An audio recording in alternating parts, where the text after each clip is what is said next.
Hello student, मैं doctor ज्योति कुमारी, assistant professor दर्शन शास्त्र विभाग। पिछले वीडियो में हमने प्रत्यक्ष और अनुमान की चर्चा की थी न्याय दर्शन के अनुसार। आज का हमारा टॉपिक है शब्द प्रमाण और अनुमान प्रमाण। इसके साथ ही न्याय दर्शन के अनुसार प्रमाण का विषय समाप्त हो जाएगा। शब्द न्याय दर्शन का तीसरा प्रमाण है। शब्द को परिभाषित करते हुए न्याय सूत्र में कहा गया है आप्तो उपदेश शब्द। आप्त पुरुष के वचन या उपदेश शब्द कहलाते हैं। आप्त पुरुष क्या है? विश्वासी व्यक्ति, वह विश्वसनीय व्यक्ति जिसके कथनों पर हमें यकीन होता है, जिनकी बातों पर हमें यकीन होता है, उनके द्वारा बताई गई बातें शब्द कहलाता है। इसके हर व्यक्ति आप्त पुरुष नहीं कहा जा सकता है। केवल वैसे ही व्यक्ति को आप्त पुरुष माना जाएगा जिनका ज्ञान वास्तविक हो, यथार्थ हो और जो अपने ज्ञान का व्यवहार दूसरों के भलाई के लिए करता हो। ऐसे व्यक्ति को ही आप्त पुरुष कहा जाता है और उनके उपदेशों को आप्त वचन या शब्द कहा जाता है।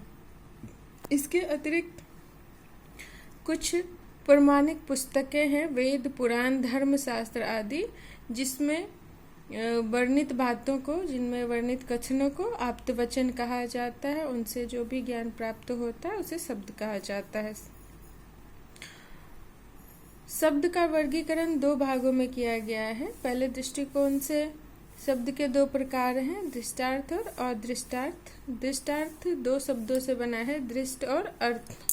दृश्य यानी दिखाई देना, वैसी वस्तुओं का शब्द ज्ञान जो बाह्य संसार में मौजूद है और जिनका हमें प्रत्यक्ष ज्ञान हो सकता है, उसे दृष्टार्थ शब्द कहते हैं। जैसे हिमालय पहाड़ से संबंधित। कोई कहता है कि हिमालय पर्वत जो है वह बर्फ से ढका हुआ है, तो इस बात की सत्यता को हम जांच सकते हैं। इसका प्रत्यक्ष जाकर वहां देखकर ज्ञान प्राप्त कर सकते हैं। तो वैसी वस्तुएं जो इस संसार में मौजूद हैं, उनसे संबंधित शब्द ज्ञान दृष्टार्थ शब्द कहलाता है। दूसरा है अदृष्टार्थ। यह दृष्टार्थ के ठीक उल्टा है। वैसी वस्तुओं का शब्द ज्ञान जिसका प्रत्यक्ष करना संभव नहीं है, जो इस संसार में मौजूद नहीं है। ऐसे धार्मिक और नैतिक प्रत्यय जैसे धर्म, अधर्म, पाप, पुण्य, ईश्वर, आत्मा, जो इस संसार में मौजूद नहीं है और जिनका प्रत्यक्ष ज्ञान प्राप्त करना संभव नहीं है, ऐसे प्रत्ययों का शब्द ज्ञान अदृष्टार्थ शब्द कहलाता है। दूसरी दृष्टि से भी शब्द के दो प्रकार हैं, लौकिक शब्द और वैदिक शब्द। लौकिक शब्द साधारण व्यक्ति जो हम और आप बोलचाल में प्रयोग करते हैं जिस भाषा को, उसे लौकिक शब्द कहा जाता है। यह मानवकृत होते हैं, इसलिए यह सत्य और असत्य दोनों हो सकता है। वैदिक शब्द, वेद भारत का सबसे प्राचीन ग्रंथ है जिसे ईश्वर द्वारा रचित माना जाता है। वेद की रचना स्वयं ईश्वर ने की है, ऐसा कहा जाता है। तो वेद में जितने भी बातें मौजूद है वो सब ईश्वर की वाणी माना जाता है। तो वेद के कथनों को वैदिक कथन कहा जाता है और यह वैदिक कथन हमेशा सत्य होते हैं, संशयहीन होते हैं और प्रमाणिक होते हैं। चूंकि यह ईश्वर के वचन है और ईश्वर सत्य है, इसलिए यह ईश्वर के वचन यानी कि वैदिक कथनों की अप्रमाणिकता का प्रश्न ही नहीं उठता। यह स्वतः प्रमाणिक होते हैं। इस तरह शब्द वह प्रमाण है, वह ज्ञान का ऐसा साधन जिसमें आप्त पुरुषों के द्वारा हमें वस्तुओं का ज्ञान प्राप्त होता है। प्रमाणिक पुस्तकों के द्वारा वस्तुओं का ज्ञान प्राप्त होता है, उसे शब्द कहते हैं। शब्द के दो तरह से विभाजन किए गए हैं, एक दृष्टि से दृष्टार्थ और दूसरी दृष्टि से एक दृष्टि से दृष्टार्थ और अदृष्टार्थ, दूसरे दृष्टिकोण से वैदिक और लौकिक शब्द। सब न्याय दर्शन का चौथा प्रमाण है उपमान। उपमान का अर्थ होता है सादृश्यता, एनालॉजी। उपमान ज्ञान का एक ऐसा प्रमाण है जिसमें एक वस्तु के गुणों की समानता के आधार पर उससे मिलती जुलती दूसरी नई वस्तु का ज्ञान होता है। एक वस्तु के गुणों की समानता के आधार पर उससे मिलती जुलती दूसरी नई वस्तु का ज्ञान उपमान प्रमाण के द्वारा होता है और ऐसे ज्ञान को उपमिति कहा जाता है। इसे एक उदाहरण से समझते हैं। किसी व्यक्ति को नीलगाय की जानकारी नहीं है, उसे नहीं पता है कि नीलगाय किसे कहते हैं। कोई विश्वासी मित्र उसे बतलाता है कि नीलगाय गाय के समान ही दिखती है और वह जंगल में रहती है। अब वह व्यक्ति कभी जंगल से गुजरता है और संयोगवश उसके सामने ऐसे जीव आ जाते हैं, ऐसे पशु आ जाते हैं जो गाय के समान ही दिखती है, नीले रंग की है। तो वह गाय की समानता के आधार पर उस वस्तु को पहचान जाता है कि यह वही नील गाय है जिसके बारे में मुझे दोस्त ने बताया था। तो यहाँ पर नील गाय का ज्ञान मित्र के द्वारा प्राप्त जानकारी कि नील गाय के समान होता है। तो मित्र के द्वारा प्राप्त जानकारी और गाय से उसकी सादृश्यता या समानता के आधार पर होता है। तो उपमान के लिए 3 चीजें होना जरूरी होता है। इसके 3 क्रम हैं। सबसे पहले तो किसी ऐसी वस्तु का होना जिसका हमें ज्ञान नहीं है। फिर दूसरा, उस अज्ञात वस्तु की समानता किसी ज्ञात वस्तु से जानना। वैसे अज्ञात वस्तु की समानता ऐसी वस्तु से जानना जो जिसके बारे में हमें ज्ञान हो। फिर ज्ञात वस्तु के सादृश्यता के आधार पर अज्ञात वस्तु का प्रत्यक्ष ज्ञान होना। ज्ञात वस्तु की समानता के आधार पर अज्ञात वस्तु का प्रत्यक्ष ज्ञान होना। इसे स्पष्ट करते हुए और समझते हैं कि हमें नहीं पता है कि बाघ कैसा होता है, हमें नहीं पता है। कोई मित्र हमें बतलाता है कि वह बिल्ली के जैसा ही दिखता है। अब हम कभी जंगल से गुजरते हैं और हमें बिल्ली जैसा कोई पशु दिखता है जो हिंसक भी है और आकार में बड़ा भी है, जंतु दिखता है। तो हम बिल्ली की समानता के आधार पर उस पशु को पहचान लेते हैं। तो यह सादृश्यता, एक वस्तु का दूसरे वस्तु से सादृश्यता के आधार पर जो ज्ञान होता है वही उपमान कहलाता है। उपमान को पाश्चात्य दर्शन में सादृश्यानुमान कहा गया है। सादृश्य अनुमान, सादृश्य यानी एक जैसा दिखने वाला। ठीक है, जैसे गाय और नील गाय दोनों एक जैसे दिखते हैं, तो वैसी 2 वस्तुएं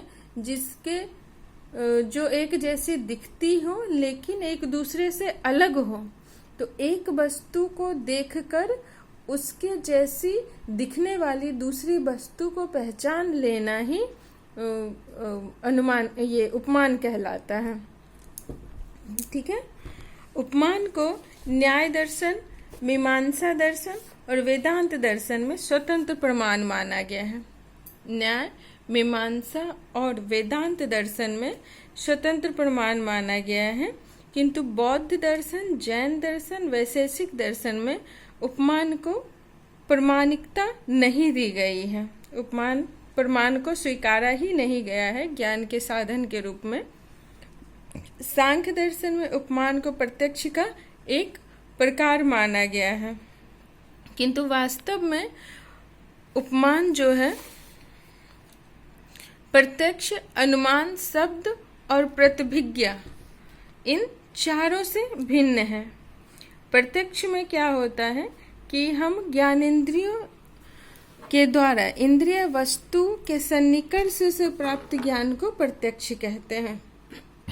उपमान में भी इंद्रिय और वस्तु का सन्निकर्ष होता है। हम नीलगाय का प्रत्यक्ष करते हैं, यह सत्य है, किंतु बिना उसके बारे में पूर्व जानकारी के हम नीलगाय का प्रत्यक्ष होने के बाद भी उसे नहीं पहचान पाएंगे कि यही नीलगाय है। जब तक हमें यह पता नहीं हो कि नीलगाय गाय के समान ही दिखती है, तब तक हम नीलगाय के सामने आने के बाद भी यह नहीं जान पाएंगे कि यह नीलगाय है। दूसरा है कि उपमान अनुमान से भिन्न है। अनुमान में हम प्रत्यक्ष से अप्रत्यक्ष वस्तु का ज्ञान प्राप्त करते हैं, लेकिन उपमान में क्या होता है कि हम दो वस्तुओं की सादृश्यता के आधार पर ज्ञान प्राप्त करते हैं। अनुमान में एक वस्तु कारण रहता है और दूसरा वस्तु कार्य रहता है। दो ही अलग अलग वस्तु रहते हैं, दोनों का अलग अलग अस्तित्व होता है। उपमान में भी दो अलग अलग वस्तुएं हैं, उनका अलग अस्तित्व है, लेकिन उनमें कुछ ऐसी समानताएं हैं जिनके आधार पर एक को देखकर दूसरे का ज्ञान होता है। इसलिए उपमान जो है अनुमान से भिन्न प्रमाण है। उपमान शब्द से भी भिन्न है, क्योंकि शब्द में आप्त पुरुष के वचन को शब्द कहा जाता है, प्रमाणिक पुस्तकों से प्राप्त ज्ञान को शब्द कहा जाता है। ठीक है। उपमान में भी हमें मित्र के द्वारा यह पता चलता है कि नीलगाय गाय के समान होती है, यह भी सत्य है, किंतु नीलगाय का यथार्थ ज्ञान तब तक नहीं हो सकता है जब तक हम उसका प्रत्यक्ष नहीं कर लेते। मित्र के द्वारा सिर्फ बता देने से नीलगाय का ज्ञान नहीं हो जाता है। नीलगाय का बारे में कुछ संशय मन में मौजूद ही रहते हैं। तो जब हम उसका प्रत्यक्ष करते हैं गाय के समान दिखने वाली वस्तु का, और तब सादृश्यता के आधार पर हम उसका ज्ञान प्राप्त करते हैं, तो इसलिए यह शब्द से भी भिन्न है। उसके बाद है प्रतिभिज्ञा। प्रतिभिज्ञा प्रत्यक्ष का प्रकार है। प्रतिभिज्ञा में हम अतीत में देखी हुई वस्तु को वर्तमान में देखकर पुनः पहचान लेते हैं, वह प्रतिभिज्ञा कहलाता है। लेकिन उपमान में हम अतीत की वस्तु को वर्तमान में नहीं पहचानते हैं, बल्कि एक नई वस्तु का प्रत्यक्ष ज्ञान प्राप्त करते हैं। उपमान में हम एक नई वस्तु का प्रत्यक्ष ज्ञान प्राप्त करते हैं, लेकिन प्रतिभिज्ञा में हम पूर्व की वस्तु का ही स्मरण करते हैं और उसको पहचानते हैं, इसलिए यह प्रतिभिज्ञा से भी अलग है। तो इस तरह हम देखते हैं कि उपमान दो वस्तुओं की समानता के आधार पर प्राप्त ज्ञान है।